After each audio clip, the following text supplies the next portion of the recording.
Vamos entonces a... Están viendo mi pantalla, ¿cierto? Sí, profe. Listo, muchas gracias. Bueno, entonces vamos a devolvernos un tricito en ubicación porque... Ah, mentiras. A nosotros nos... Bueno, sí, aquí arranquemos con fiebre amarilla y luego pasamos a los virus intestinales. Fiebre amarilla es un virus que fue importado a América, quizás por los colonizadores españoles, pero que como se encontraba asociado a zonas selváticas no fue pues como muy llamativo. Sin embargo, con la construcción, este es un mapa dinámico, empieza con la inmunización, programa de inmunización contra fiebre amarilla desde la década del 70. Miren cómo va aumentando. Entonces se asoció a la construcción del Canal de Panamá, que sabemos que fueron los norteamericanos los que lo construyeron, y por tanto, pues ahí fue que empezó la plata, el movimiento de dinero. En esa construcción, muchos de sus trabajadores se empezaron a infectar con fiebre amarilla y por eso diseñaron rápidamente una vacuna. De fiebre amarilla se habla desde hace muchísimos años, fue de hecho el primer agente filtrable que se demostró como agente causal de enfermedad en humanos. Fue también el primer arbovirus descrito. Recordamos que arbovirus son los virus transmitidos por artrópodos. Y adicionalmente fue el primer virus de la familia Flaviviridae en ser aislado y cultivado. Por eso pues, se desarrolló la vacuna contra fiebre amarilla. Siempre que se va a viajar a países tropicales, recomiendan la vacunación contra este virus. Ahora repasamos un poco de cómo es la vacuna. Fiebre amarilla se encuentra en entornos selváticos o en entornos urbanos. Cuando ya un país está más desarrollado, solamente se encuentran casos reportados a la selva, no a zonas urbanas. En este sentido, Colombia se encuentra en esta localización. Nosotros tenemos solamente casos selváticos y periselváticos. Los casos urbanos son transmitidos por la hembra de Aedes aegypti, el mismo Aedes aegypti que transmite dengue, zika, chikungunya, toda esa gente. La fiebre amarilla selvática la transmite la hembra de Aedes africanus y para nosotros la hembra de Haemococcus es la más importante. Entonces, en Sudamérica, las personas que están en ámbitos periselváticos, que van a cortar árboles o que están huyendo de la policía, en fin, esas personas se infectan por la picadura de Haemococcus o por la picadura de Aedes, que son semidomésticos. Este artrópodo inyecta una cantidad suficiente de virus de fiebre amarilla como para desarrollar síntomas en el paciente. La deforestación es lo que principalmente conlleva a la presencia de fiebre amarilla en la población humana. La fiebre amarilla, entonces, les decía ahorita, inyección de virus en cantidad suficiente como para desarrollar una enfermedad. Sin embargo, la mayoría de los casos en humanos son asintomáticos, la gran mayoría. Algunos, después de un periodo de incubación de 3 a 6 días, desarrollan síntomas inespecíficos semejantes a cualquier virosis, fiebre, mialgias, principalmente en la espalda, cefalea, disminución en el apetito, náuseas o vómitos. Esos síntomas inespecíficos mejoran en 3 o 4 días y puede ser que ya el paciente se mejora, se recupera y no ocurre nada más. Pero hay otro grupo de pacientes que después de esa remisión, de esa mejoría en los síntomas, viene una fase que se llama intoxicación. Esa fase de intoxicación aparece 24 horas después de la remisión, donde vuelve la fiebre pero más alta y hay afección en diferentes órganos, incluyendo el hígado, entonces ya aparece ictericia, aparece sangrado, inicialmente inyección conjuntival, epístasis, pero rápidamente llega a vómito. Ese vómito es en cuncho de café, es característico, así lo definen, porque no es sangre íntegra, sino sangre parcialmente digerida. También hay coluria, acolia, se alcanza a aparecer, y dolor abdominal. En la mitad de los pacientes que llegan a esa fase de intoxicación se presenta la muerte entre 7 y 10 días después. Puede ser que se recupere, la mitad de los pacientes se recuperan y quedan en recuperación un poco más lenta las lesiones a nivel hepático. El diagnóstico diferencial se debe hacer sobre todo en las fases más graves, con una malaria grave, con leptospirosis que luego vamos a aprender, con las hepatitis virales, sobre todo con formas fulminantes de hepatitis, y con otras fiebres hemorrágicas como dengue y con intoxicaciones. En Colombia es obligatorio el reporte de los casos de fiebre amarilla. ¿Cuándo se sospecha una fiebre amarilla? Es el paciente que procede de una zona selvática o de zonas limítrofes a estas que tienen fiebre o ictericia. También es sospechoso una persona que conviva con un paciente con fiebre amarilla diagnosticada y que tenga esos síntomas. O sea, no solamente el viaje a la selva, sino convivir con alguien que ya esté diagnosticado. Porque como vimos que Aedes aegypti es el vector biológico urbano, puede ser que el que estuvo en la selva trajo el virus y ya el Aedes aegypti de la casa lo transmitió a sus convivientes. Entonces es un caso sospechoso. Un caso probable es, además de haber estado en la selva y de tener fiebre ictericia, tiene escalofrío, cefalea, náuseas, vómito y postración. Puede acompañarse, además de estos que debe tener, puede tener mialgias, anuria, albuminuria, hemorragia principalmente del tracto digestivo y leucopenia. Probable. De sospechoso, probable. Confirmado, se confirma principalmente por el laboratorio. Lo más fácil que hay para confirmar el diagnóstico es la detección de IgM específica en el suero del paciente, o en el caso de que no haya IgM, ya sabemos que IgG, sueros pareados, para verificar un aumento de 4 veces en la concentración de anticuerpos nos sirve para el diagnóstico. Entonces es mucho más fácil detección de anticuerpos, principalmente IgM, o si son IgG, sueros pareados. O la presencia de antígeno viral en sangre o en tejido hepático, sea por pruebas de inmunofluorescencia o por pruebas de inmunohistoquímica. O el aislamiento del virus a partir de sangre o del tejido hepático.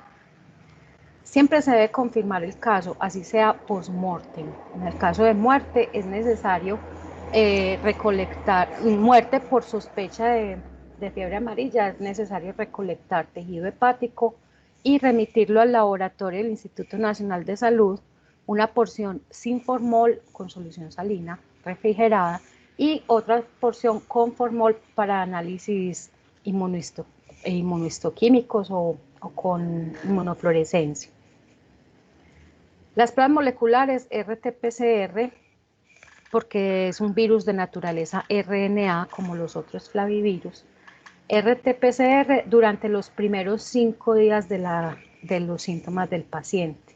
Ojalá se pueda tomar la muestra en el tercer día, ya que la concentración de virus empieza a disminuir y para el quinto día es más difícil obtener ese aislamiento.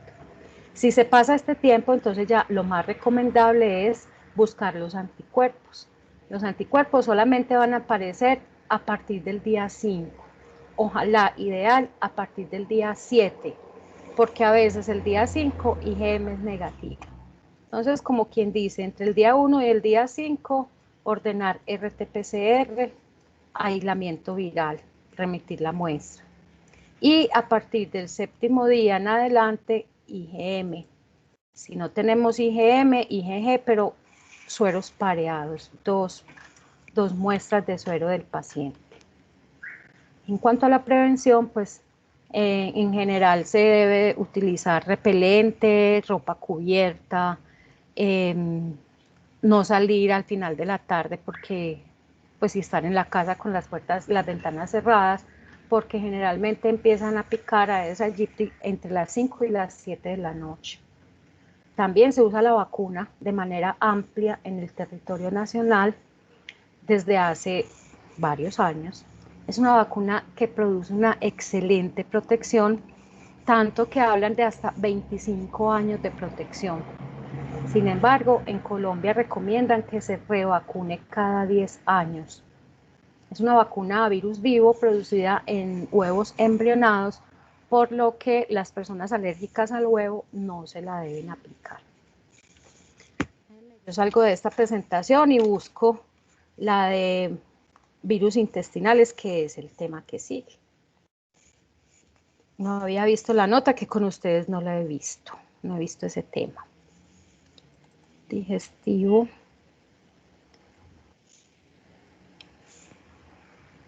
Virus intestinales.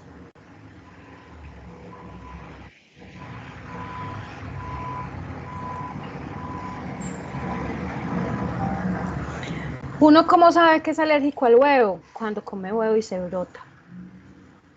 A veces son alergias controladas, que puede ser que no se brote todo, sino que, por ejemplo, le dé prurito solamente en la lengua o en el paladar. Y cuando se ponen la vacuna ya les da un exantema generalizado. Pero por lo general las personas alérgicas al huevo tienen exantema principalmente peribucal, después en los brazos, en las piernas, en todo el cuerpo. Entonces hay que estar pilas con eso, porque hay muchas vacunas, no solamente fiebre amarilla, hay muchas vacunas que son producidas en huevos embrionados. Bueno, seguimos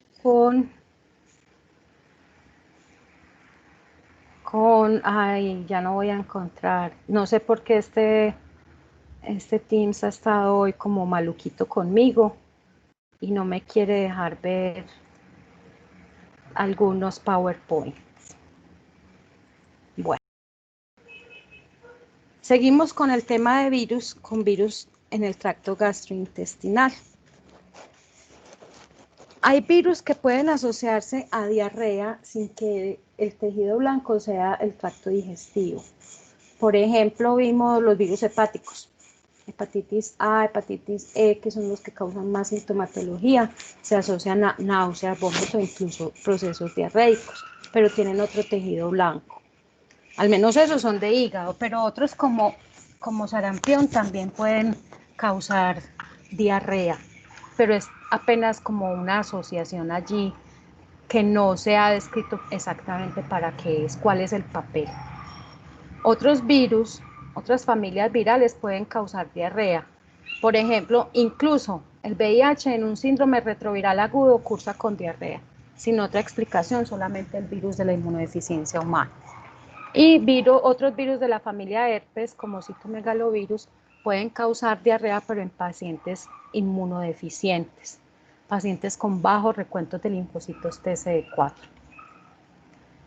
Son agentes bastante resistentes. En general son virus desnudos, que se transmiten principalmente por la ruta orofecal.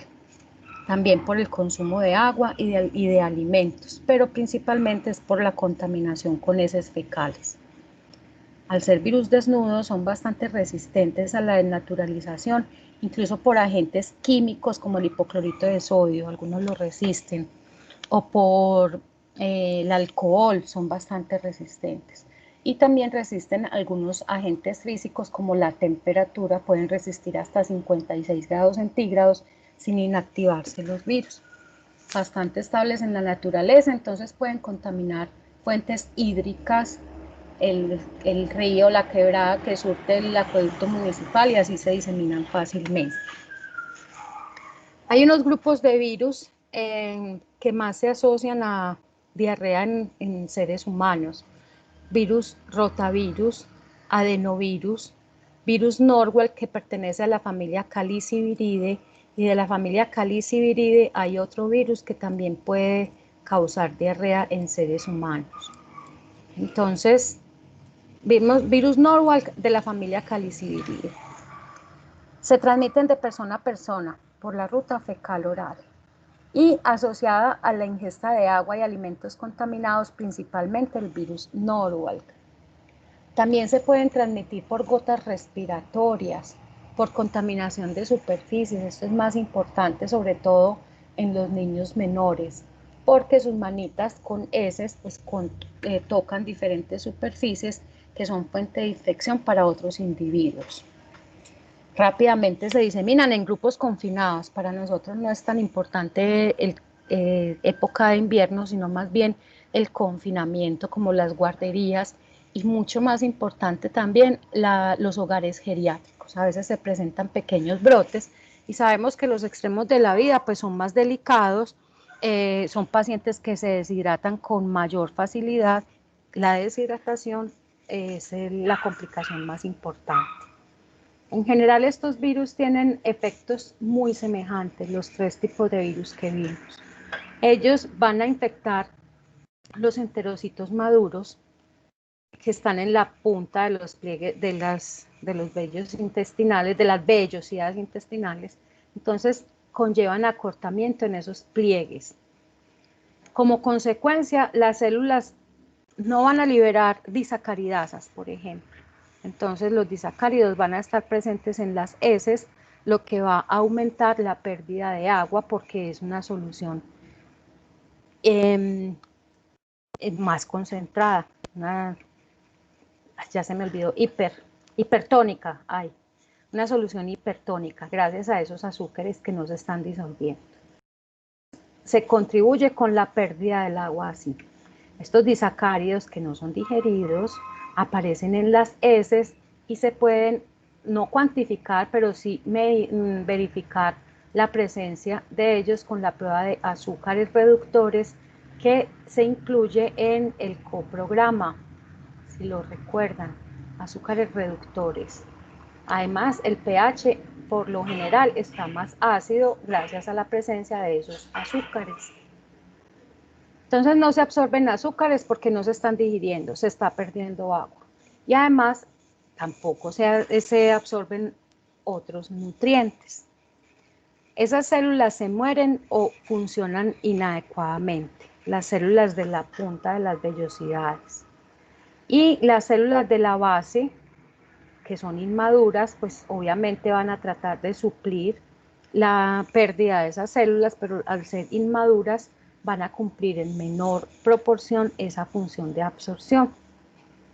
Como se están muriendo las de la punta de la vellosidad y las de la cripta no son afectadas las células secretoras, van a aumentar pero en proporción. Entonces va a haber mayor secreción de moco y de líquido. Veremos ahora, que está por aquí en ESP4, veremos ahora con el modelo de rotavirus que es capaz de secretar una proteína que incluso daña las uniones estrechas en esas células epiteliales, lo que por supuesto contribuye a la pérdida de líquido. Esto es lo mismo. Entonces, en niños, el virus más importante es el rotavirus. Causa aproximadamente 70% de los casos de diarrea en niños. Entre otras cosas, diarrea, independiente de la edad, es principalmente viral. Le siguen en orden los parásitos, diarrea infecciosa, claro. Le siguen los parásitos y después las bacterias en nuestro medio. Entonces, el rotavirus es el virus más importante. Sin embargo, hay una vacuna o hay diferentes tipos de vacunas que se aplican en Colombia. Desde 2012 es obligatorio, vacuna contra rotavirus. Entonces los niños vacunados ya no presentan frecuentemente diarrea por rotavirus, sino más bien por adenovirus. Los adenovirus pertenecen a la familia Adenoviridae, hay diferentes tipos de adenovirus. Y por último están los virus de la familia Caliciviridae. Esto en niños, pero en adultos el orden se invierte. En adultos el orden se invierte porque en adultos rotavirus ya deja de ser importante. ¿Por qué? En rotavirus la protección que se induce es de corta duración. O sea, un niño puede presentar diarrea por rotavirus a repetición, pero cada vez los eventos van a ser menos graves hasta que ya llega a ser un niño mayor o un adolescente donde rotavirus ya no es importante. Entonces, el orden de importancia en rotavirus es al contrario. Son más importantes los virus de la familia Caliciviridae y menos importantes los rotavirus. El principal factor de riesgo para la diarrea, gastroenteritis por virus es el factor socioeconómico. Generalmente se liga no solamente a la higiene, sino a la disponibilidad de recursos, al acueducto y al alcantarillado, la disposición de excretas. El rotavirus es más frecuente durante la infancia y causa gran cantidad de muertes alrededor del mundo. El viaje, pues los viajes y los desplazamientos a zonas donde no hay buenas condiciones higiénicas también representa un riesgo importante y puede desarrollarse entonces una diarrea del turista. Complicación, reitero, la deshidratación, porque no hay manejo farmacológico para ninguna de estas gastroenteritis virales.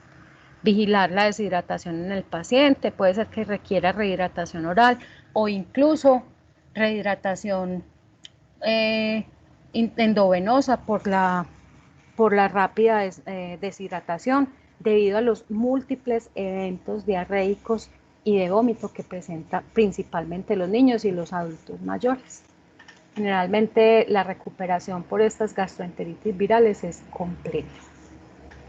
Empezamos con los del medio, los adenovirus. Hay adenovirus virales, respiratorios, intestinales, hay otros que se asocian a conjuntivitis, a hepatitis, diferentes tipos de infecciones. Los adenovirus intestinales son del subgrupo F, tipos 40 y 41, pero todos estructuralmente hablando son muy semejantes. Todos son virus desnudos con DNA de doble cadena como información genética y presentan unas proyecciones. Esas proyecciones que son fibras, presentan en la punta las proteínas de adherencia a los receptores que son llamados receptores tipo CAR, pero esto es receptor adenovirus Coxsackie, por eso lo llaman CAR. Estas fibras pueden variar antigénicamente, lo que va a llevar a la clasificación en grupos, donde el grupo F es el grupo intestinal. También las proteínas de la base, que son las pentonas, también varían antigénicamente para esa clasificación en los tipos, numéricamente hablando, 40-41, para la clasificación. Diferentes tipos de enfermedades, gastroenteritis, 40 y 41, pero que nos interese a nosotros por el sistema también. Adenovirus se puede asociar a hepatitis, pero en grupos muy especiales de pacientes, como son los receptores de trasplante hepático y otros pacientes inmunosuprimidos. Adenovirus, entre otras cosas, adenovirus fue descrito por primera vez causando infección en glándulas adenoides, pero se desconoció en ese momento y yo creo que todavía qué estaba haciendo ese virus allí, porque los adenovirus pueden causar infección crónica en tejido linfoide e infección lítica en células epiteliales. El reservorio de los adenovirus somos los humanos, se transmiten por vía respiratoria, fecal oral, secreciones respiratorias y heces contienen gran cantidad de virus.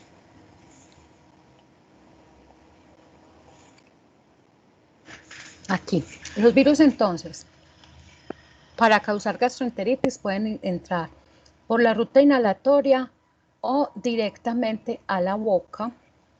Cualquiera de estas dos rutas lo lleva a la boca, igual las gotas respiratorias se pueden deglutir. Ingresa entonces al tubo digestivo.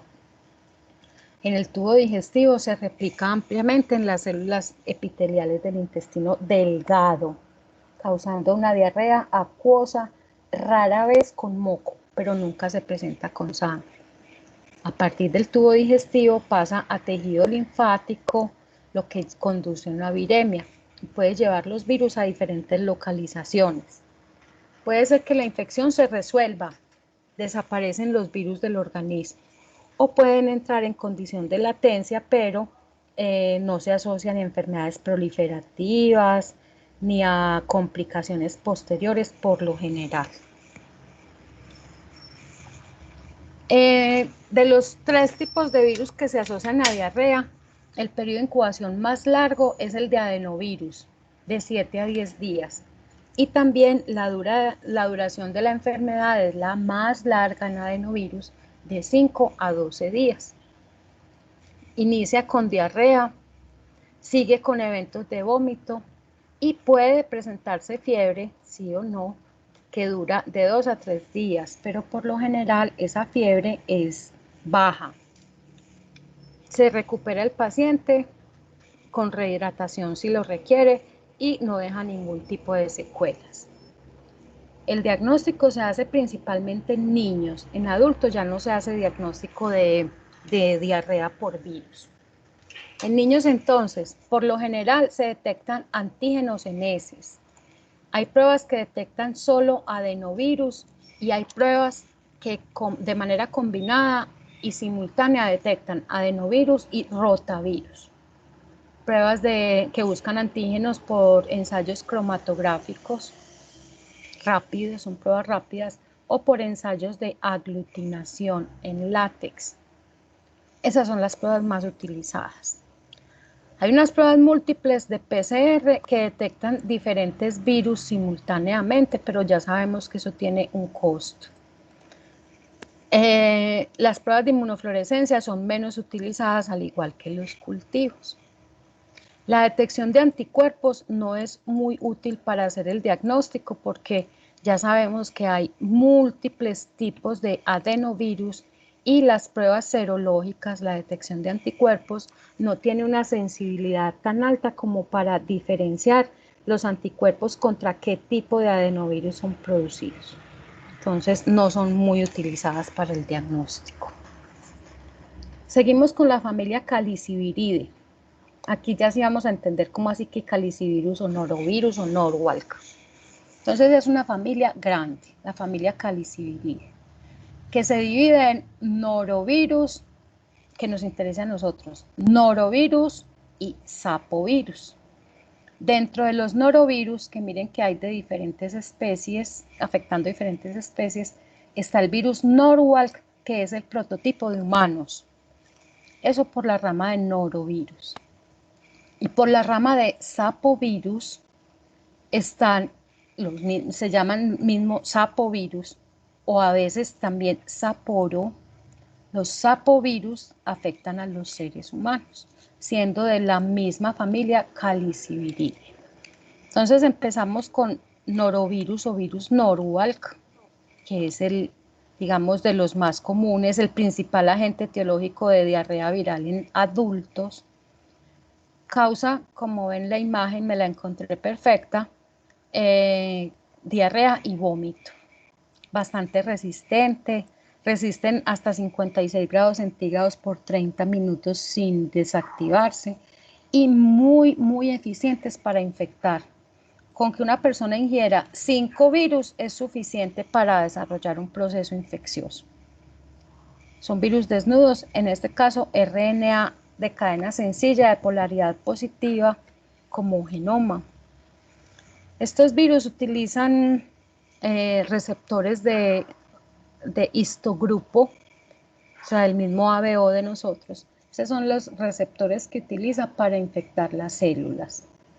No solamente resiste temperatura de 56 grados centígrados, sino que también resiste el alcohol y ciertas concentraciones de amonio cuaternario. Para poderlos inactivar hay que utilizar concentraciones adecuadas de hipoclorito de sodio. Una persona infectada, luego de que resuelve su proceso diarreico, puede eliminar virus hasta por un mes, si es inmunocompetente. Y si es inmunosuprimido, puede eliminar virus hasta un año, sin tener un proceso diarreico a la par. Este virus Norwalk recibe el nombre Norwalk, que es el prototipo de norovirus, porque fue descrito por primera vez causando un brote intestinal en la ciudad que lleva el mismo nombre. Allí le pusieron el nombre como si fuera una influenza intestinal, por la gran cantidad de heces que elimina el individuo. También lo llamaron la enfermedad del vómito del invierno o hiperemesis emis por los episodios de vómito. Este virus induce una respuesta de corta duración también. Entonces se pueden presentar múltiples eventos diarreicos por el virus Norwalk. Se conocen hasta 5 genotipos diferentes, algunos de ellos exclusivos en los humanos, pero otros genotipos que pueden transmitirse entre especies. Las epidemias más famosas a nivel mundial con virus Norwalk ocurren en los cruceros. Claro, son personas que están viajando en el barco comiendo de la misma comida por 1 o 2 semanas. Rápidamente se disemina entre ellos y causa casi que diarrea en todos los que van en el barco. Por eso se habla también de contaminación de las comidas con heces fecales que finalmente van a causar diarrea en todos los que van en el barco. También importante en los hogares geriátricos. El periodo de incubación es muy corto. Acuérdense que les decía, adenovirus es el más largo, Norwalk y rotavirus son los periodos de incubación más cortos y también la duración de la enfermedad es la más corta. Dura aproximadamente 3 días o hasta 5 días máximo. Los episodios de diarrea son múltiples en el día. Es una diarrea acuosa y se presenta vómito en más del 50% de los casos. También puede haber cólico, mialgias o fiebre, pero fiebre generalmente baja. Rara vez se hace diagnóstico de este proceso de gastroenteritis, ya que como a los 2 o 3 días el paciente mejora, por lo general no consulta. E igual en el medio no contamos con pruebas de laboratorio que permitan el diagnóstico. Más bien el diagnóstico se hace por nexos epidemiológicos. Este virus se excreta en gran cantidad, no solamente en las heces, sino también en el vómito. Hasta 1 mes hablamos ahora de eliminación de virus. E infección persistente principalmente en niños con inmunodeficiencia severa combinada y en pacientes con SIDA. Ellos pueden eliminar virus por 1 año después de que resuelven incluso la infección. La inmunidad, les contaba, de corta duración, entre 6 y 14 semanas. Hubo individuos que en un estudio se sometieron a infección por virus Norwalk. Cuando se reinfectaron, aproximadamente la mitad de ellos desarrollaron diarrea, pero 4 años o 5 años después ya se infectaban con mayor probabilidad con ese virus Norwalk. Sin embargo, pues se habla de cierta resistencia mediada por los receptores, por la variabilidad en esos antígenos de histogrupo que se expresan en las células intestinales. El diagnóstico que les decía ahorita por epidemiología requiere que se presenten 4 características en el brote. Entonces, por lo general, se presenta vómito en más del 50% de las personas infectadas, con un periodo de incubación corto y una duración de los síntomas también corta, y ausencia de bacterias patógenas que puedan explicar el proceso diarreico en los pacientes. Pero por el laboratorio no se confirma en nuestro medio la infección por virus Norwalk. Como los episodios de vómito son tan frecuentes, incluso se puede deshidratar un adulto joven. Entonces siempre verificar el estado de hidratación del paciente y prescribir antieméticos si es que se necesita controlar el vómito en los individuos afectados. Y sapovirus, que tiene el prototipo Sapporo, generalmente infecta niños menores de 4 años, aunque generalmente la infección es asintomática. En niños menores de 4 años suele causar diarrea. En esto la inmunidad sí es de larga duración y por eso poco va a afectar a los adultos. También el periodo de incubación corto, duración corta de la enfermedad, diarrea, vómito, cólicos abdominales y eventualmente pues de las náuseas pasaron al vómito.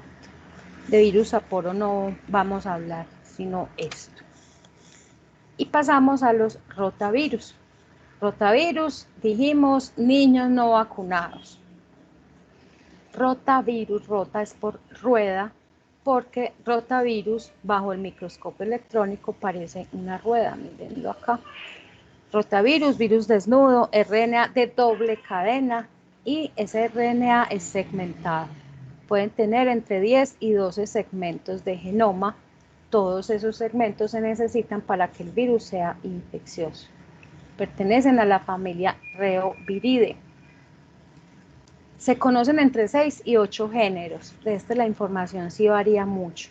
Hasta 8 géneros se describen en algunos artículos. 4 de ellos infectan a los humanos, principalmente los serogrupos A, B y C. Tiene 3 capas de cápside, eso lo hace bastante especial. Tiene una cápside externa que está compuesta por las proteínas BP4 y BP7. Estas proteínas BP4 y BP7 van a permitir la clasificación en serotipos.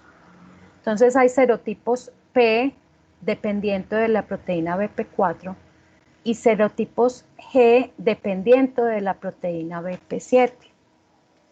Al final, cuando hablemos de vacunas, vamos a retomar esto de BP4 y BP7. Entonces, cápside externa BP4 y BP7. Esta cápside externa debe ser cortada por la tripsina del hospedero. O sea, tiene que tener las 3 cápsides para poder infectar al ser humano. Pero la tripsina debe retirar esa cápside externa para que el virus pueda infectar las células. Hay personas que tienen mutaciones genómicas y no expresan tripsina. Ellos son inmunes a la infección por rotavirus. Cápside externa. Sigue la cápside intermedia que está compuesta por la proteína BP6 y la cápside interna que está compuesta por la proteína BP2. Este virus infecta a las células a través de diferentes tipos de receptores, tipo integrinas, unas proteínas de choque térmico, unos gangliósidos. Ingresa por endocitosis mediada por receptor, se libera por lisis como los otros virus intestinales de esta clase. Su replicación ocurre en el citoplasma pues fácilmente porque es RNA de doble cadena, pero produce 2 proteínas muy importantes. NSP3 primero. NSP3 bloquea la traducción de proteínas celulares, favoreciendo la síntesis de proteínas virales NSP3. Y la proteína NSP4 que habíamos hablado ahora, NSP4 daña las uniones estrechas entre las células epiteliales. Por eso NSP4 se considera una virotoxina, como si fuera una especie de toxina, porque NSP4 al dañar esas uniones estrechas favorece la pérdida de agua a través de ese espacio que queda entre las células epiteliales. A lo que ya sabíamos, pues le sumamos esa NSP4 y le sumamos que a veces rotavirus puede cruzar el intestino, puede entrar en circulación y ser llevado a diferentes tejidos, como el páncreas. Se puede asociar al desarrollo de diabetes tipo 1, una enfermedad autoinmune, al igual que puede asociarse a enfermedad celíaca. Ojo que esta asociación no es directa y exclusiva, no. Hay algunos casos de diabetes tipo 1 que pueden ser explicados por rotavirus. Hay otros virus asociados a diferentes enfermedades autoinmunes, incluso a diabetes tipo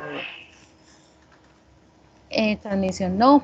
Entonces, en la clínica, miren que el periodo de incubación, los síntomas y la duración de la enfermedad es muy semejante a lo que vimos con el virus Norwalk.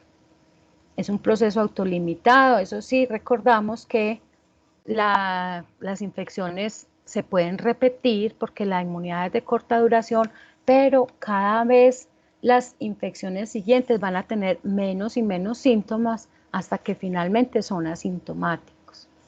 Por eso la infección en adultos es rara. Sin embargo, si se presenta, pues los síntomas son muy parecidos a lo que ocurre en los niños, pero rara vez se presenta en adultos. La excreción de virus pues también es por aproximadamente una semana después de resolver los síntomas, pero por meses en inmunocomprometidos.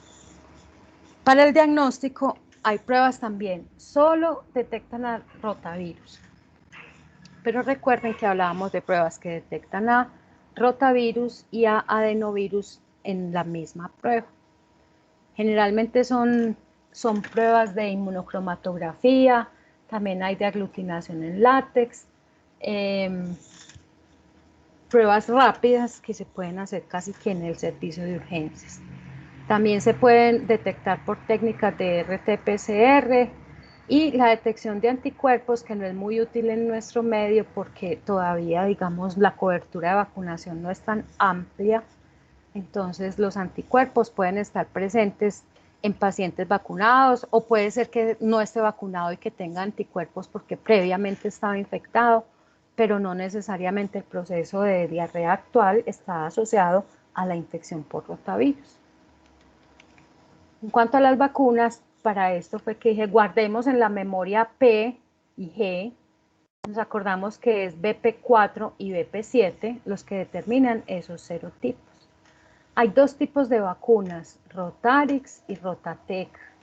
Las dos tienen una eficiencia semejante, pero de Rotarix se aplica una sola dosis y de Rotatec, dos dosis, y de Rotatec se requieren 3 dosis.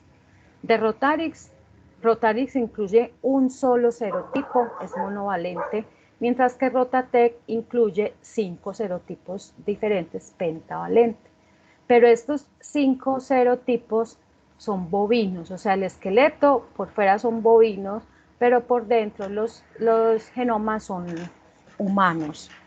Son vacunas a virus vivos, atenuados, que se administran por la ruta oral. Entonces, inducen una buena protección los dos tipos de vacunas.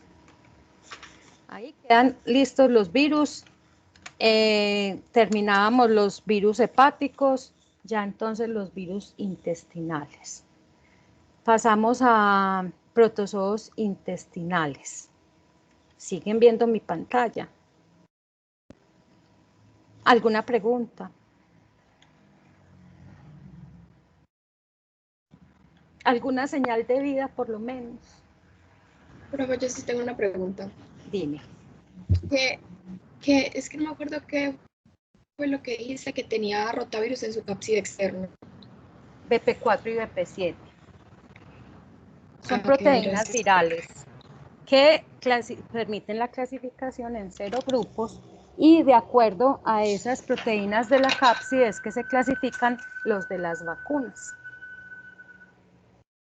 BP4 y BP7 y recuerdan que la cápside externa es la degradada por la tripsina que produce el hospedero, que si no se degrada pues el virus no va a poder infectar las células intestinales. Listo. ¿Están viendo la pantalla, mi pantalla? Sí, profe. Listo, protozoos intestinales entonces. Primero, pues, reportes de protozoos en el coprológico. Hay amebas no patógenas, como Entamoeba coli, Endolimax nana, Yodameba butzkli y Entamoeba harmani. O sea que el reporte del coprológico puede decir, se observan quistes o trofosoditos de algunas de estas, y eso no se asocia a un proceso diarreico. Pero sí le puede estar diciendo a su paciente que tiene una contaminación con heces, porque eso no es natural del intestino, no, eso no es microbiota, son comensales, pero no es microbiota. Entonces, a veces deciden hacer un manejo farmacológico porque puede ser que si tiene estas amebas, puede ser que tenga otras patógenas que sí estén asociadas a procesos diarreicos en el paciente. Pero no olviden estos nombres: Entamoeba coli, Entamoeba harmani, Yodameba butzkii y Endolimax nana. No patógenas. Amebas. Ahora, también hay flagelados no patógenos en heces. Nos encontramos a Chilomastix mesnili en heces. Chilomastix mesnili se los pueden reportar en forma de trofozoito o de quiste. Pentatrichomonas hominis es muy poco frecuente. Pentatrichomonas hominis casi ha desaparecido en nuestro medio. Se observa solamente en forma de trofozoitos y generalmente viven en el colon. En heces, en la boca, podemos encontrar a Trichomonas tenax. No se presenta tampoco en forma de quiste, solo trofozoitos, y en ocasiones se puede asociar a procesos patológicos como la caries. Se puede encontrar libre en la boca o ligeramente adherida a dientes o a encías. Puede asociarse a caries, pero no es el principal agente etiológico de la misma. Por eso se considera clasificarla dentro de los flagelados no patógenos. Ahora, diarrea. Vamos a asociar los protozoos con diarrea. Diarrea, nos acordamos que es la deposición de 3 o más veces al día de heces sueltas o líquidas, pero no se considera diarrea la deposición de los bebés, que es suelta, pero es como de consistencia pastosa, eso no se considera diarrea, ni tampoco la deposición frecuente de heces de consistencia sólida en los niños mayores o en los adultos. Eso es de acuerdo a la Organización Mundial de la Salud. Hay diferentes tipos de diarrea. Hay diarrea secretora, diarrea osmótica y diarrea disentérica.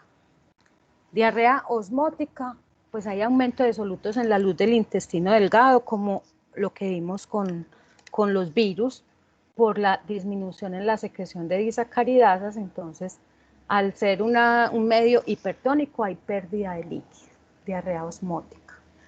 En la diarrea secretora participan las toxinas de principalmente las bacterias. Esas toxinas tienen efectos sobre diferentes blancos en el intestino, incluyendo prostaglandinas que incluso aumentan el peristaltismo, los leucotrienos y los radicales libres de oxígeno. Y por último está la diarrea disentérica, aunque la diarrea disentérica afecta, o se ve afectada más bien, principalmente el intestino grueso. Generalmente inicia con diarrea, pero a medida que progresa disminuye el volumen de las heces e incluye moco y sangre. Entonces ahora sí entendemos por qué es disentería, ya que vieron otros procesos del sistema digestivo. Entonces, acuosa, secretora osmótica y disentérica. Ya en la disentérica podemos clasificarla en si es invasiva o no invasiva. Ya vimos los virus, rotavirus, que causa una diarrea de tipo osmótica. Ahora vamos a ver los protozoos. En los protozoos, pues recordamos rápidamente que se clasifican en filum y clase de acuerdo a los elementos de locomoción: pseudópodos, flagelos, cilios, o que no tienen elementos de locomoción, que son los esporozoarios. Vamos a aprender algunos que se pueden asociar a diarrea. Esos es esporozoarios. Los esporozoarios, recordamos que tienen replicación asexual y sexual. Por eso se puede hablar de hospedero definitivo y de hospederos intermediarios. Se replican al interior de las células. Son de la clase esporozoaria y subclase coccidias. Entonces, en general, el nombre que se utiliza para ellos son las coccidias. Entonces, las coccidias, para hablar puntualmente de las intestinales, poseen un complejo apical. Ese complejo apical tiene unas róptias que le ayudan a colonizar, a contactar la célula blanco para poder ingresar, unos micronemas y un conoide que le ayudan a ingresar, y los microtúbulos y el anillo polar le ayudan como a deformarse para poder invadir la célula. Se replican al interior de la célula en el endosoma o fagosoma y evitan la fusión del lisosoma para no ser destruidos. Las coccidias intestinales incluyen a Isospora belli, Cryptosporidium, múltiples especies, el parvum es el más estudiado, Cyclospora cayetanensis y Sarcocystis hominis y sui hominis. Aquí es que empieza lo divertido. No veamos esto, un montón de cosas. Como son coccidias y tienen reproducción sexual y asexual, sabemos que al final de la replicación sexual se forman ooquistes, ¿cierto? Todos estos se llaman, bueno, aquí está el nombre, ooquistes. Esos ooquistes son diferentes en los géneros y especies. Entonces hablamos de Cryptosporidium, Cyclospora, Isospora y Sarcocystis, que no está aquí. Los ooquistes son diferentes en cada uno. ¿De quién sabemos nosotros que produce ooquistes? Eso lo aprendimos con Toxoplasma. Ooquistes que salían en las heces de los gatos, ahora después en heces del ser humano. Entonces, Cryptosporidium no tiene esporoquistes, tiene 4 esporozoitos en el interior. Cyclospora también tiene 4 esporozoitos en el interior, pero están contenidos en 2 esporoquistes. E Isospora tiene 2 esporoquistes, cada uno con 4 esporozoitos. Entre otras cosas, el ooquiste de Toxoplasma es más parecido en el contenido a este de Isospora. Cuando se ingieren esos ooquistes, los esporozoitos del interior se liberan, entonces se desenquistan los esporozoitos. Y esos esporozoitos se transforman en trofozoitos que se multiplican formando unos esquizontes o merontes, también se llaman, en estas coccidias. Esto es en términos generales lo que ocurre. Merontes o esquizontes se liberan merozoitos, se multiplican, producen macro y microgametos que se unen uno y uno formando el cigoto, y del cigoto se van a formar los ooquistes. Eso en la reproducción sexual. Empecemos con Cryptosporidium. Hay múltiples especies de Cryptosporidium que pueden causar procesos diarreicos en el ser humano. Cryptosporidium, pues yo de historia nunca les pregunto nada, pero me parece interesante contarles que se ha estudiado desde hace mucho tiempo. En 1907 lo describieron por primera vez en animales, y en una niña, en una biopsia rectal, lo encontraron apenas en 1976. Cryptosporidium se considera oportunista y se estudia principalmente a Cryptosporidium parvum. Cryptosporidium parvum presenta 2 especies, Cryptosporidium hominis y Cryptosporidium parvum. Cryptosporidium es capaz de infectar no solamente el intestino, sino también otros epitelios, incluyendo las vías biliares.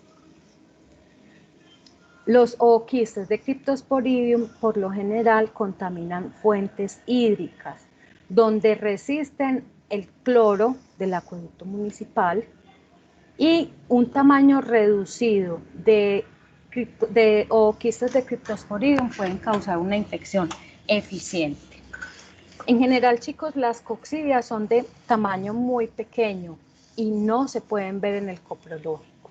Entonces, si sospechan de una coccidia, sea Cryptosporidium o alguna de las que vemos de aquí en adelante, necesitan solicitar una tinción de Ziehl-Neelsen modificada, que ahorita vemos el nombre. Ziehl-Neelsen como el nombre de Ziehl-Neelsen para Mycobacterium. porque ellos son alcohol ácido resistente. Entonces adquieren un color rojo, me voy a regresar, un color rojo como se ve aquí, y un fondo azul. Aquí está el nombre, Ziehl-Neelsen modificada.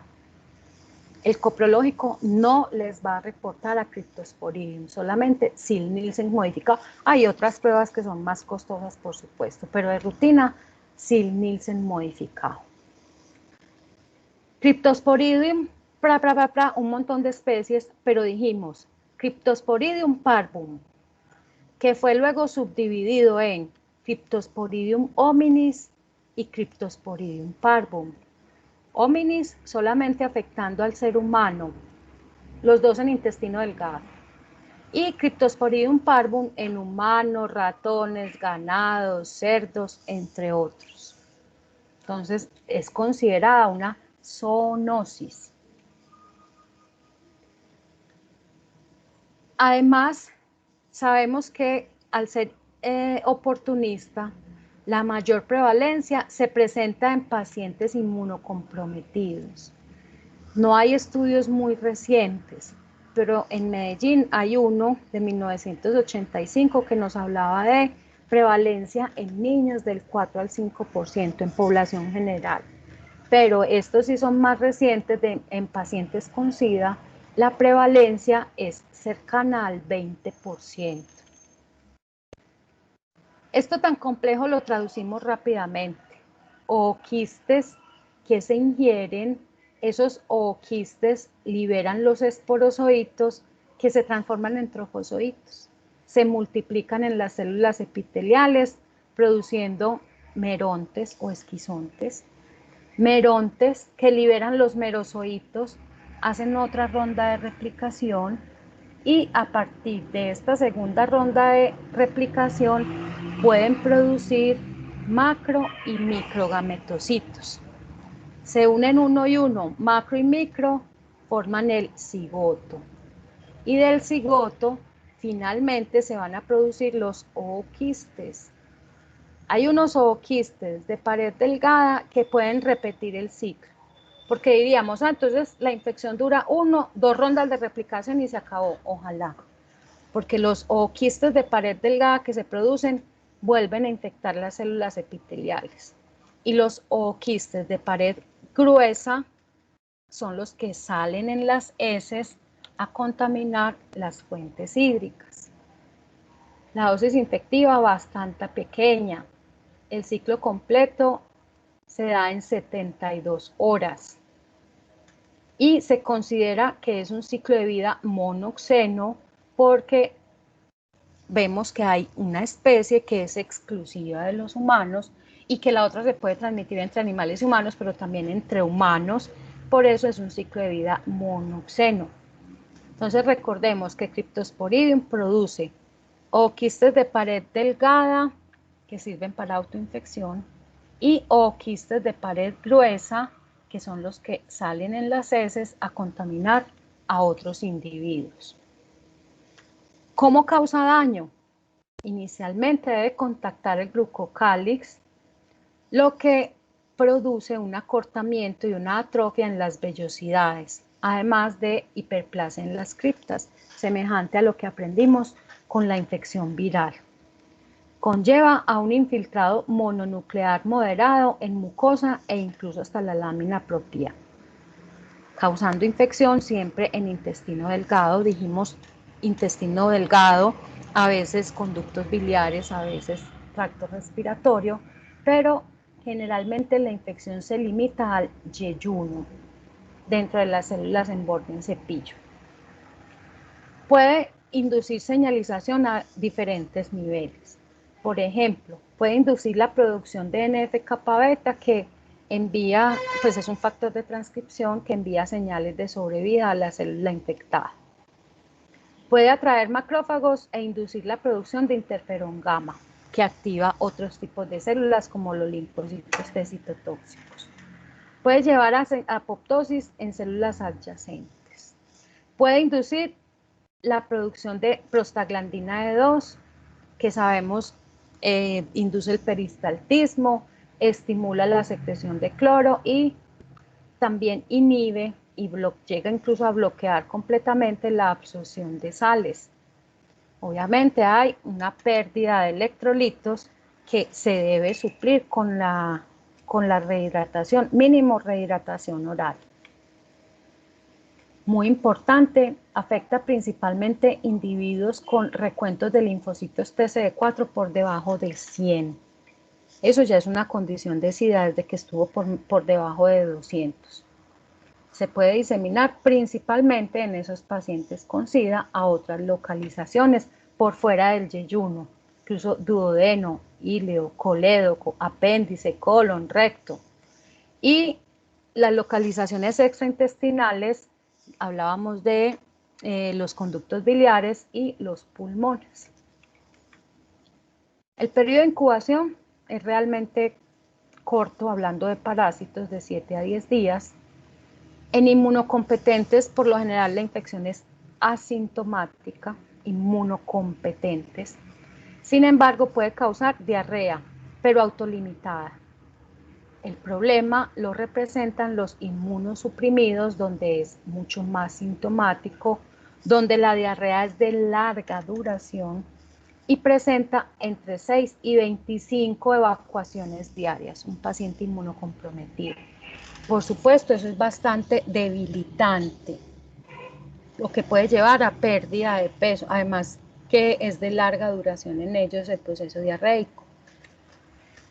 Puede desencadenar una colecistitis, por lo que veíamos ahorita. Entonces, la población susceptible, tanto inmunocompetentes como inmunosuprimidos. En inmunocompetentes es especialmente importante en niños. Los síntomas, diarrea, fiebre, vómito y náuseas, mucho más acentuados los síntomas en el paciente inmunocomprometido, mucho más afectado en los recuentos, con los recuentos de linfocitos TCD4 bajo, y no hay una terapia específica. La terapia antirretroviral con la recuperación del recuento de linfocitos TCD4 ayuda a los pacientes con SIDA a recuperarse clínicamente. Para el diagnóstico, de nuevo, se debe ordenar la prueba de Ziel-Nielsen modificada o Kim-June. En el reporte les voy a escribir, se observan ooquistes de Cryptosporidium. Yo no puedo identificar la especie bajo el microscopio. También se pueden hacer técnicas de concentración de Ricci, técnicas de ELISA para detectar antígenos en las heces, mucho más útil, técnicas de inmunofluorescencia indirecta o de reacción en cadena de la polimerasa, que ya sabemos que son más costosas. Entonces se observan rojos sobre un fondo azul, o que no solamente los criptosporidios se observan así, sino también las otras coccidias. Son las más pequeñas, de hecho, Cryptosporidium son los más pequeños, que miden de 3 a 4 micras. Seguimos con Cyclospora cayetanensis. Cyclospora cayetanensis, también muy pequeña, también deben ordenar la tinción de Ziel-Nielsen modificado. En este caso no hay transmisión de persona a persona porque los quistes de Cyclospora deben madurar en la tierra antes de infectar. Los alimentos son la principal fuente de contaminación porque la tierra contaminada va a ser usada para el riegue de las frutas y las verduras y posteriormente van a servir como alimento y fuente de infección para los seres humanos. Los ooquistes de Cyclospora cayetanensis son un poco más grandes que los de Cryptosporidium y se observan no esporulados en las heces. Deben esporular por fuera del organismo. Ellos causan eritema e inflamación en intestino delgado. Entonces miren que es muy parecido. Los daños que causa también son muy parecidos a los de Cryptosporidium. En este caso no hay invasión extraintestinal. Hay algunos reportes de Cyclospora extraintestinal, pero se desconoce si estaban asociados a sintomatología. Entonces podemos resumirlo en que No hay manifestaciones o invasiones extraintestinales. Puede causar infección en inmunocompetente, pero muy poco sintomática. Puede causar diarrea de intensidad y duración variables. Lo que sí marca es la adinamia en los síntomas del paciente por los eventos de deposiciones diarios. Dolor, náuseas, ocasionalmente vómito, pérdida de peso, flatulencia, en este caso. Rara vez se presenta fiebre. En inmunocomprometido, pues los síntomas son mucho más severos y más prolongados. Sin embargo, no se considera oportunista. Va a afectar con mayor intensidad a los pacientes con SIDA y a los pacientes diabéticos. El periodo de incubación es más o menos parecido a Cryptosporidium. Para el diagnóstico, Ziel-Nielsen modificado, como es un poco más grande que Cryptosporidium, puede ser que se observe en el coprológico, pero es más difícil con el coprológico observar los ooquistes. También se pueden utilizar técnicas de fluorescencia, técnicas moleculares, pero sabemos que estas son más costosas. Comparando a Ciclospora con Cryptosporidium, este es del libro de Botero, de Parasitosis Humanas. Vimos que Cryptosporidium es principalmente oportunista, que fue el primero que aprendimos.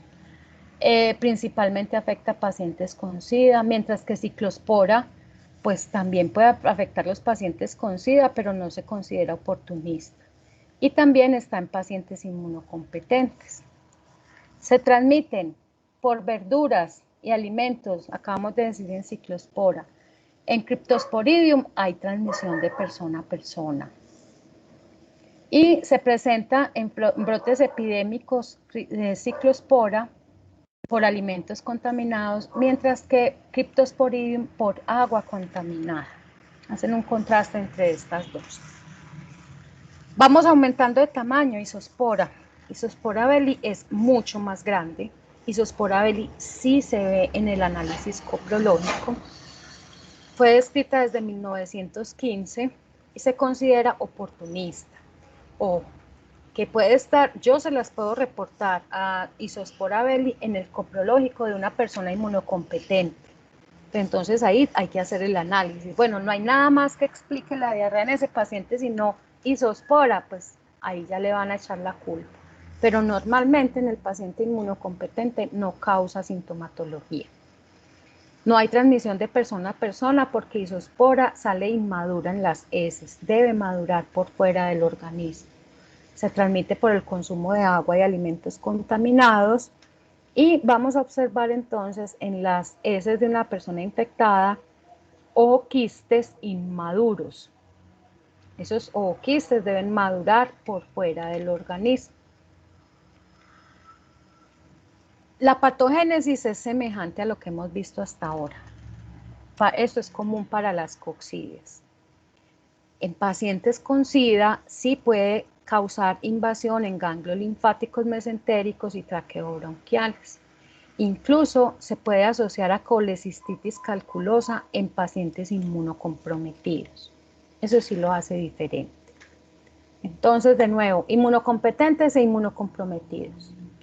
Inmunocompetentes por lo general asintomática.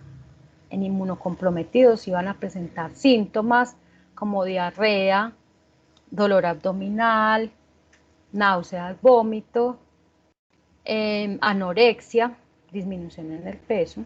Eventualmente inmunocompetentes también pueden presentar esos síntomas y particularmente, aunque no es un helminto, puede cursar con eosinofilia y también pueden presentarse eosinófilos degradados en las heces.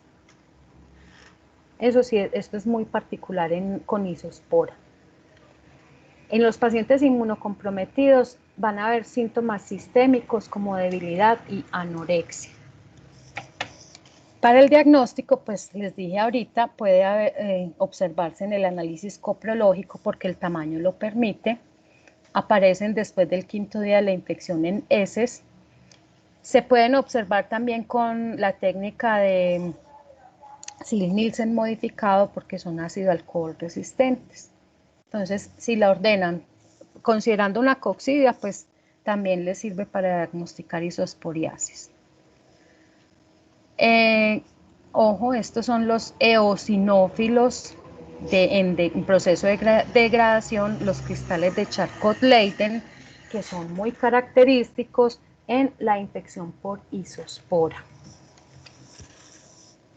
El último de las coccidias es Sarcocistis. Hay dos especies de Sarcocistis, Boviominis y Suiominis. Estos son más raros en humanos,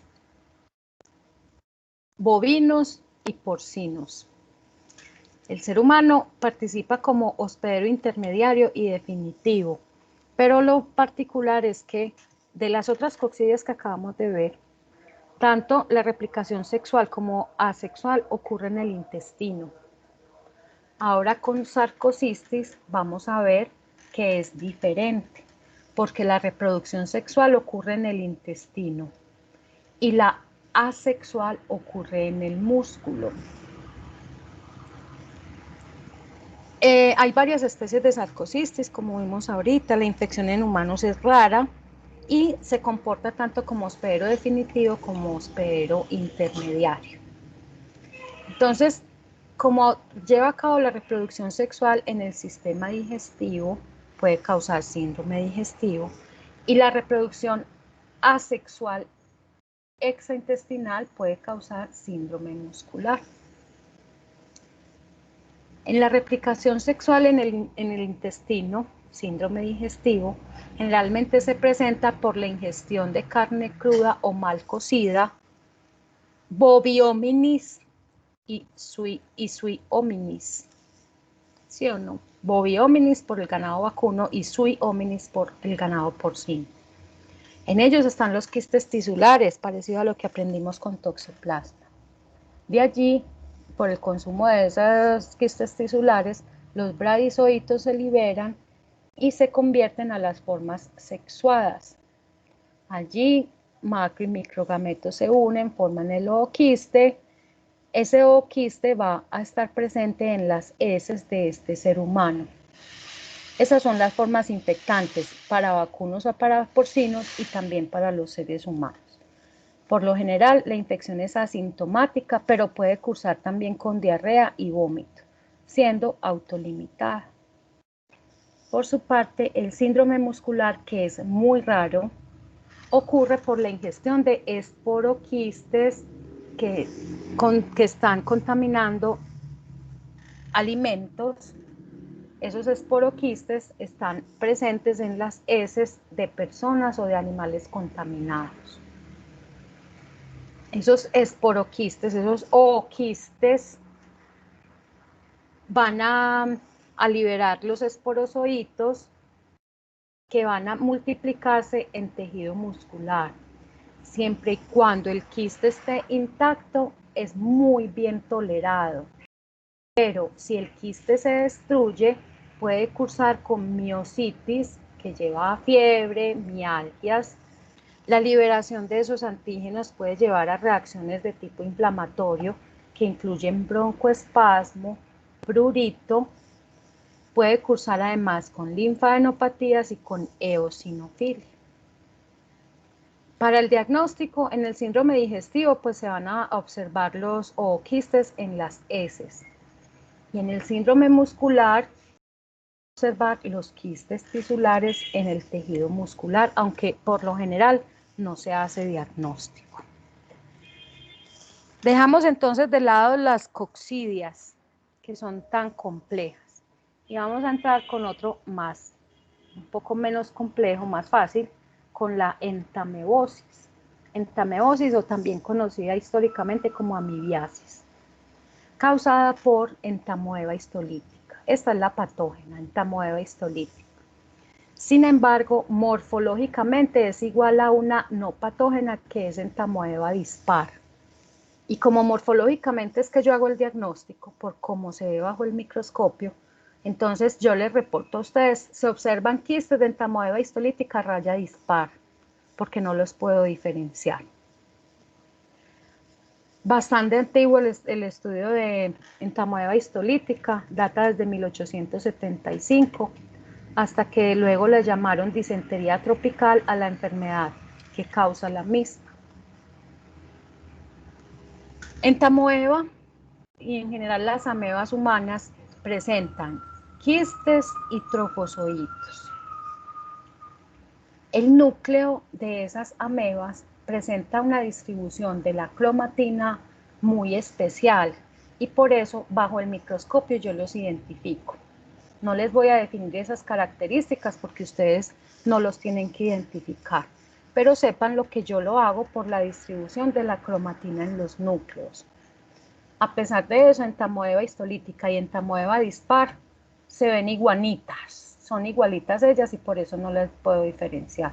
Pero sí puedo diferenciarlas con entamoeba coli, que aprendimos que es no patógena, con endolimax nana, que tampoco era patógena, con yodameba butz, que tampoco era patógena. En el quiste, que es la forma infectante, se pueden observar unos cuerpos cromatoidales que son almacenamiento energético, claramente visibles en la forma de quiste. El trofozoito, bueno, sabemos que el quiste es redondeado, que se observan 2 o 4 núcleos en ese quiste. El trofozoito generalmente es uninucleado, es la forma vegetativa, la forma biológicamente activa y que se multiplica. Ese trofozoito vive muy feliz en el colon, se coloniza el colon. Y a medida que se hace más distal, cada vez hay menos agua, entonces en el colon distal ocurre el enquistamiento, o sea, el trofozoito se transforma en quiste. Ese quiste sale en las heces y contamina agua o alimentos. Ese quiste es la forma infectante para otra persona y el desenquistamiento ocurre en el intestino delgado. O sea, después de que ingiere el quiste, se desenquista en el intestino delgado. Y los trofozoitos van a colonizar ciego, colon, sigmoide y recto. O sea, todo en intestino grueso. Normalmente se limitan al intestino grueso. Entonces, las formas biológicas, los trofozoitos. Si yo observo un trofozoito y tiene eritrocitos en el interior, ya salí de la duda, es entamoeba histolítica. Pero si, como en este caso, no veo eritrocitos en el interior, no sé si es entamoeba histolítica o dispar. Aquí están teñidos y de acuerdo a la distribución de la cromatina le digo si es entamoeba histolítica raya dispar o si es entamoeba coli o cualquiera de los otros. En la pared celular cuentan con quitina, que los hace bastante resistentes. Los quistes son más redondeados, pueden tener un núcleo, 2 núcleos, 4 núcleos, bastante resistentes. Entonces sabemos que la forma infectante es el quiste maduro, que ese quiste maduro se ingiere y libera, perdón, y en el intestino delgado duplica la cantidad de núcleos, entonces ya es un quiste que tiene 4 núcleos y libera los trofozoitos aquí, 8 núcleos, perdón. Entonces se ingiere un quiste con 4 núcleos, llega al intestino delgado, ya tiene 8 y libera 8 trofozoitos en el intestino delgado. De ahí esos 8 trofozoitos viajan hacia el intestino grueso, que dijimos puede colonizar casi que toda la longitud del intestino grueso. Se une a receptores en el intestino grueso y puede causar invasión en la mucosa o incluso en la submucosa.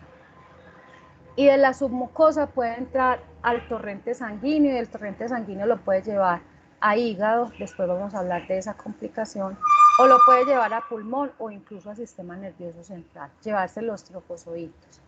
O puede ser del paciente tan de buenas que tiene gran cantidad de galactosa en la luz intestinal que bloquea la adherencia al epitelio y no le causa ningún síntoma. O sea que el rango clínico de la infección por entamoeba histolítica va desde asintomático hasta diarrea, disentería y también incluyendo amebiasis extraintestinal, hepática, pulmonar o cerebral, o incluso cutánea, también hay casos. El periodo prepatente es de 2 a 4 días, es decir, entre el momento de la infección y la detección de quistes en unas heces blandas o trofosoditos en diarrea acuosa en heces. Recuerden, ahora les decía, el enquistamiento ocurre en el colon. Entre más distal que menos agua hay, se forman los quistes. Pero si es un paciente con diarrea, esta salida rápida de las heces no le permite formarse el quiste, entonces en las heces vamos a observar también los trofosoditos en heces. Todo depende de la consistencia de la materia fecal. Hay hasta 90% de portadores sanos en la población, es decir, que no tienen ningún tipo de sintomatología. El hábitat normal es en el colon, más prevalente en países en vía de desarrollo. Para poder identificarlo, saber si es entamoeba histolítica o dispar, es necesario hacer estudios de isoenzimas para ver si producen exoquinasa o fosfoglucomutasa, identificar así cuál es la especie y separar si es entamoeba histolítica o dispar. También se pueden observar cambios inmunológicos con anticuerpos monoclonales y, por supuesto, el análisis de la secuencia genómica de su DNA. Entonces, veamos, amebiasis intestinal asintomática, 90% de los casos. Intestinal sintomáticas, que puede ser una colitis amebiana o una colitis disentérica, incluso una colitis fulminante. Este es el peor de los casos, o complicarse hacia una apendicitis, peritonitis, una meoma, que es una lesión pseudotumoral, o presentarse formas extraintestinales donde el absceso hepático es lo que vamos a aprender nosotros posteriormente.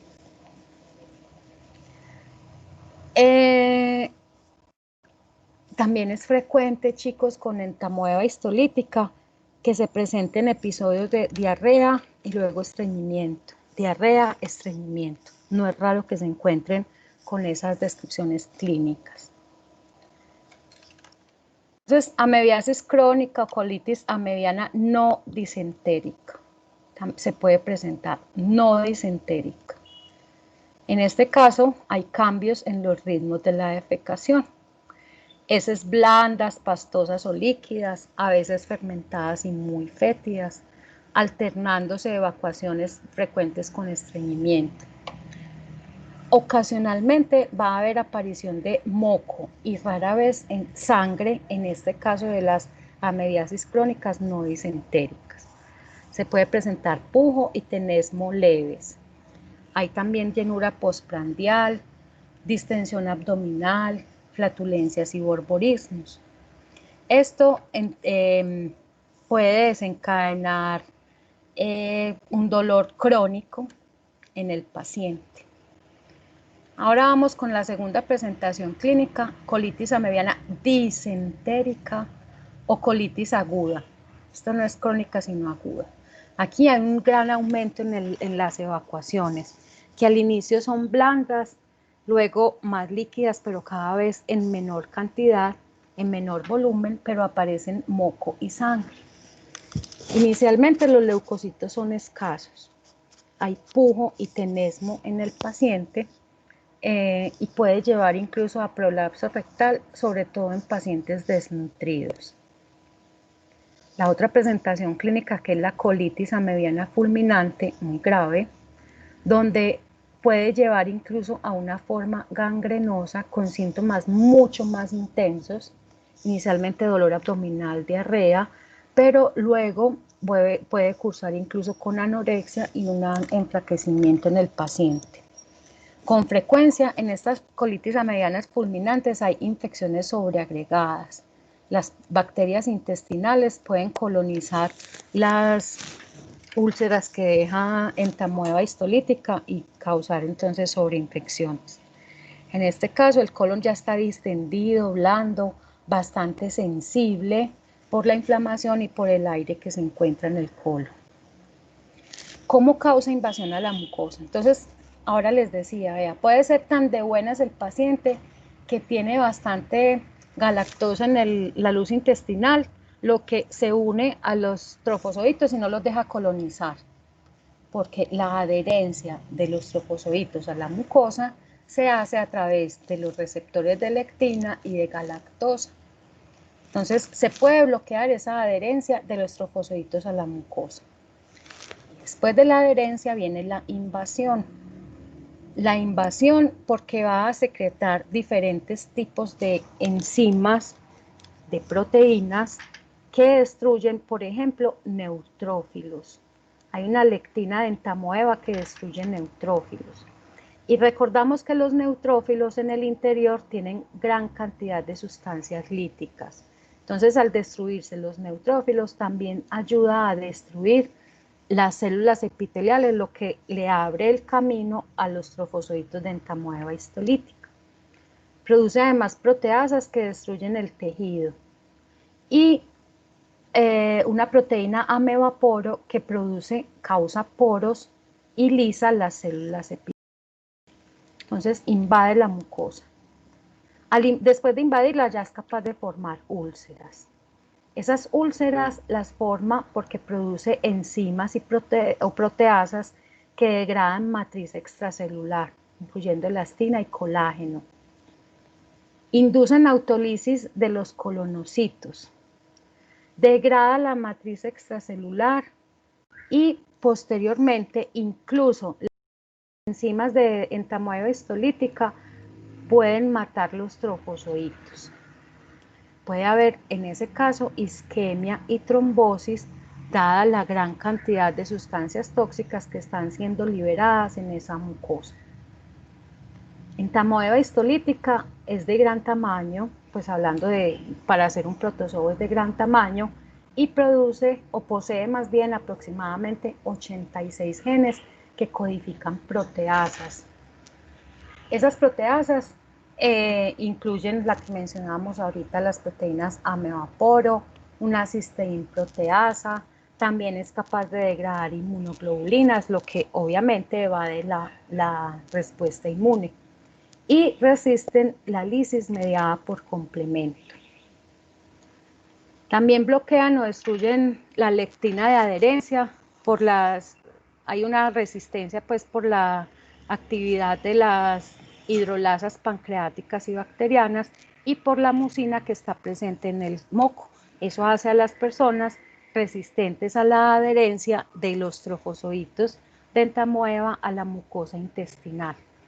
Mencioné desde hace rato la galactosa presente en la luz intestinal bloquea la adherencia de los trofozoitos a la mucosa.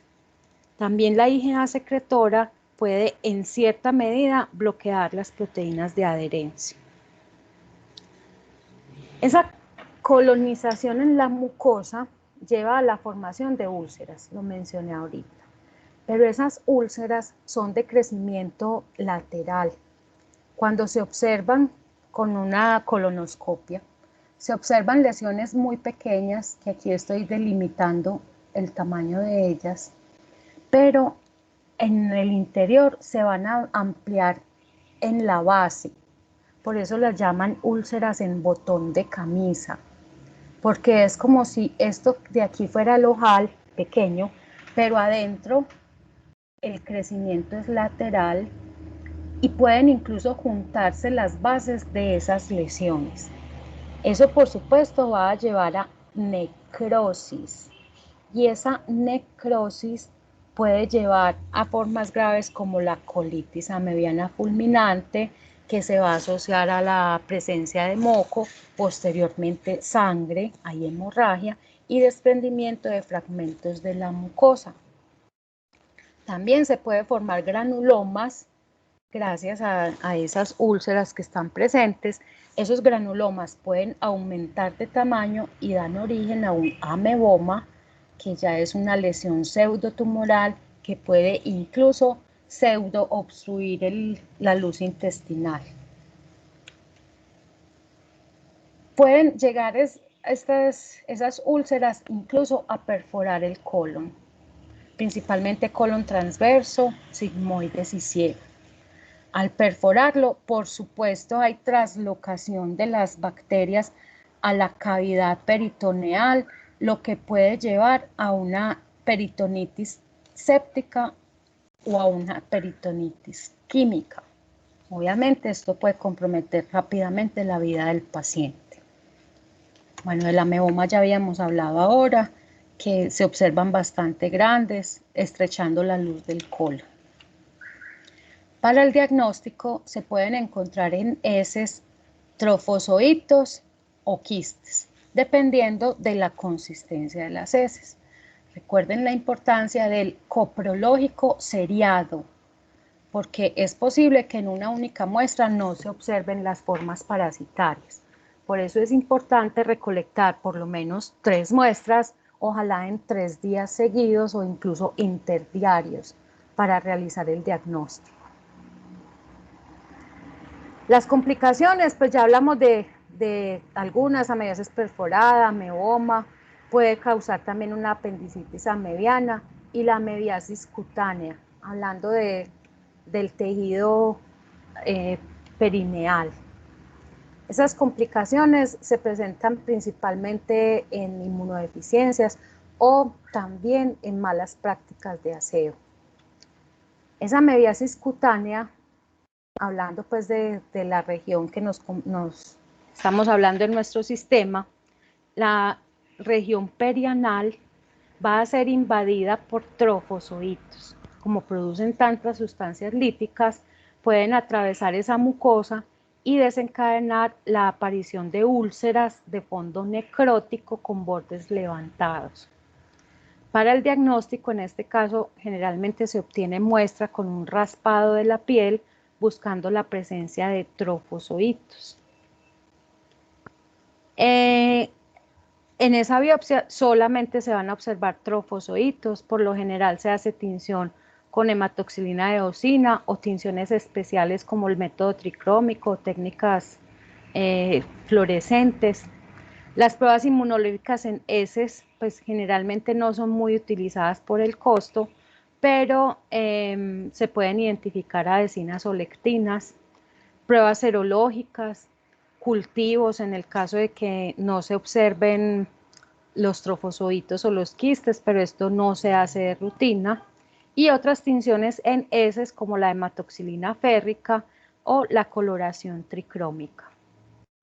Los medios de cultivo para amebas es el método, se utilizan las iniciales, el método con BD y el método ITN, pero de nuevo los cultivos son poco utilizados para el diagnóstico.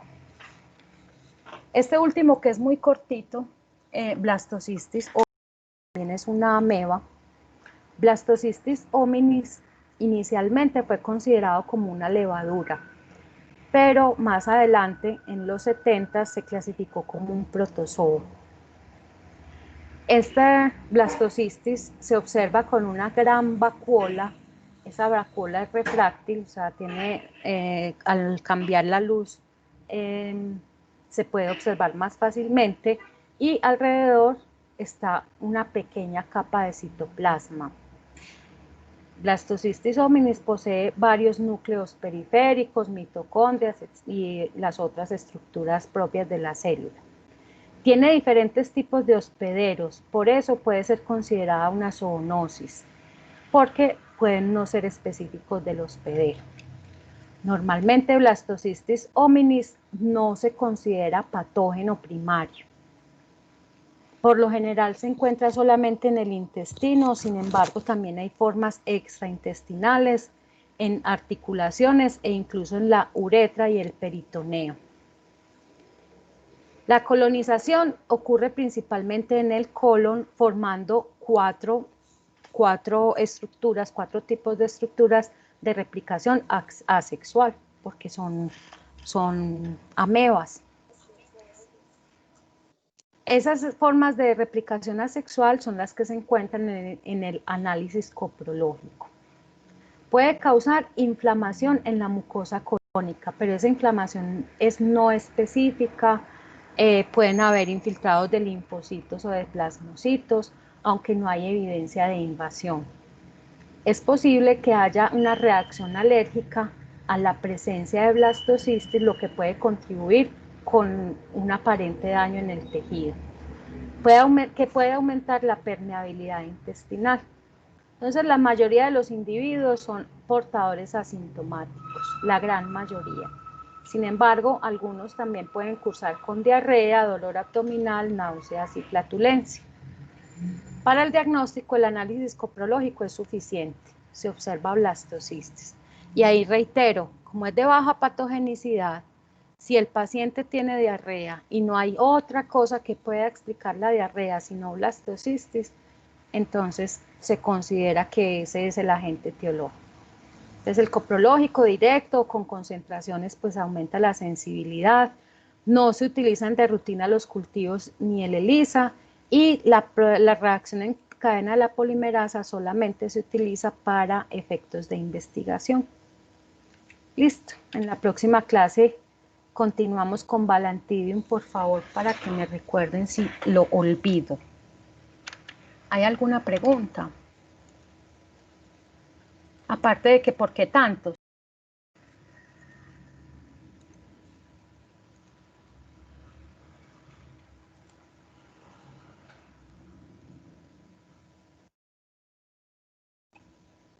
Nada, bueno, está bien.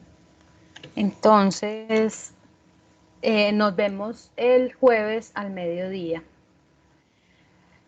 Me he olvidado de poner las diapositivas y voy a preguntarle a la profe Ana dónde las tengo que subir, si aquí o en el aula, ¿listo? Chicos y chicas, entonces que tengan buena tarde. Muchas gracias a ustedes por la atención.